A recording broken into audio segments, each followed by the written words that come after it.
Hi, and welcome to episode 17 of the Guy Who Sews podcast. My name is Sean, and today is Sunday, the 17th of April, and I just wanted to wish you all quickly a very happy Easter, and I hope you're enjoying your weekend so far. If you are new to the channel, this is my weekly podcast where I show my quilting adventures, what I've been up to, what I've been able to achieve, and so forth. And if you are a returning viewer, welcome home, and I hope you enjoyed today's episode. So let's move on to our works in progress. For those of you that have been here a while, you have been seeing me working on the pinwheel quilt, which I've been using a variety of boutiques. And although I wanted to get it finished this week, I fell just short of the finish line, but I did get a lot of progress done, and I'm very, very excited to show you what I got done. So here is what I've got done so far. It is all together. All 6 rows are now sewn together. And I'm putting up video up here to give you a better view of it. And then I also had a bunch of little scraps from where I was cutting out the triangles, and I just thought they were way too pretty to throw away. I mean, aren't they just beautiful? So what I did is I sewed the little triangles together just to make a fun little border, and then I attached it to, I'm going to attach it all the way around. So far it's on the top and the bottom, and I still got to sew them together on the sides. But I think it just makes an extra little fun part of the quilt. The next thing I've been working on is the dinosaur quilt, and last week you saw this block, and I have not done any more work on that because we got to do a sew along, I believe, next week. We're still finalizing the details. Again, last week I was showing you guys the Tulip quilt, and I need to make 10 more blocks, and I've been working hard on that over the last couple of days, and so far it's just a chain pieces paradise. But you know, we should get these done in the very near future, hopefully the next day or two, and I can get those in the mail as well. And then the t-shirt quilt has not been touched this week. I am hoping to record the second tutorial this, hopefully today or tomorrow, and get that out sometime this week. Now let's move on to our week in review. This is just a quick video where I show you some of the scenes of me sewing and some other fun stuff during the week, so enjoy.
Well, I hope you enjoyed the week in review video, and if you are enjoying the video so far, I would love it if you would give the video a thumbs up. It helps me know that you guys are enjoying the video, and it also helps YouTube know that it should show it to other people and grow our little family.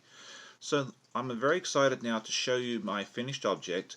A couple of weeks ago I showed you guys the first clue of the So Sweet Puzzle Mystery Quilt by Cotton Cut, and over the weekend I went ahead and made the second clue. And so this is one of the blocks. There's 2 of these. And then there's also another smaller panel which is basically the same with the top half missing. So I'm also very excited to see where that goes from here. And so that's it for finished objects, but hopefully next week we'll be able to show you more. So now I want to show you my recent acquisitions, and as it is Easter, it is traditional to get an Easter basket, but instead of having it full of chocolates, which I may get later, this one is full of fabric. How cool is that? So let's go ahead and see what's in our little Easter basket. First of all, there is some really fun Australian birds, although they're painted in totally different colors, fabric from So Yeah. And this is one of the prints. And then this one here, and it looks like the cockatoos are actually eating ice cream. which I didn't notice until I got home, but I think it's really cool. And then this one has the different birds. It actually has toucans on there as well. And then this one here. I have a basic idea of what I'd like to do with this, but I haven't decided for sure yet. So just stay tuned, and we'll talk about that more later once I have a better idea. This is one of the ones that initially attracted me to this line. It's a small panel with 4 different cockatoos. In real life, they're actually white with like a yellow crown, or whatever you want to call it. I can't think of the technical name. And then there is one more panel in this series which I also loved and had to have. Anytime I see something with Australian birds, I want to have it. There's your kookaburra, and then your cockatoo, and then I poke my head up this side, and this is the rosella, and the rosella is actually fairly close to being the correct colors. Beautiful Australian birds. If you haven't seen those, definitely Google those and take a look, because we have some stunning wildlife, and not just the koalas and kangaroos. And then also, I had a viewer here who I actually work with. Her name is Donna, and she was watching a couple of weeks ago and saw that I was saying that I wanted some more coffee fabric, and she said, "Hey, I've got some, would you like?" And I'm like, absolutely. So this is what she brought me. This one is really fun, and I believe this one's by Michael Miller, or is it Timeless Treasures, one or the other. And then she also brought me 2 separate cuts of this.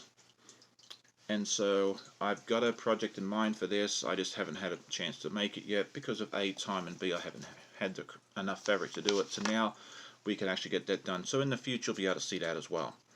And so that concludes the end of my little Easter basket. So let's now move on to news and announcements. If all goes well, the next tutorial video in the t-shirt quilt series will go along. So go ahead and grab your stashing and your t-shirts and stay tuned for that, and we'll have that out for you very soon. On Friday the 15th, I had the pleasure of having an interview with Stephen Bland and the Idiot Quilter. He interviewed me for his channel. He's a male quilter who is based just outside of Toronto, Ontario in Canada, and I had a blast talking to him for about 45 minutes, and he's going to post that interview video on his channel on Tuesday. So I'm going to put his channel link in the description below. And definitely check out his channel, because he has some really neat quilting videos on there as well. We talked about this a little bit last week. Our Discord channel, we started it up last week. It's a collaboration between myself and a couple of other quilters. And so far it's been really great. We've got about 30 members so far, and we've had some really good discussions. And if you haven't checked it out, definitely do so, because we'd love to have you join us. You may have noticed during my videos that I am a left-handed quilter, and I'm very proud of it. And it seems like, through the discussions I've had over the last couple of weeks, there's quite a few left-handed quilters out there. So I'd love to hear from you guys. Are you left-handed or right-handed? So my goals for this week. First of all, I want to get the t-shirt quilt tutorial updated. I want to get the tulip blocks completed and mailed out. And then also complete the pinwheel quilt. Yes, it's a lot, because I'm very excited. I want to get all that stuff done, because I know I've been teasing you guys now for a couple of months, but this is the next thing on the list. As soon as I can get 1 or 2 of those projects knocked out, I'm going to get my happy little trimmer, or this one, whichever one I pick up first, and get that cut out, because I really want to get that started and actually see some progress on that. I hope you enjoyed it. If you did, definitely hit the like button and leave me a comment. I always love hearing from you guys. Share with your friends, and we'll see you all again next time for my next video. Have a great week. Happy sewing. Bye.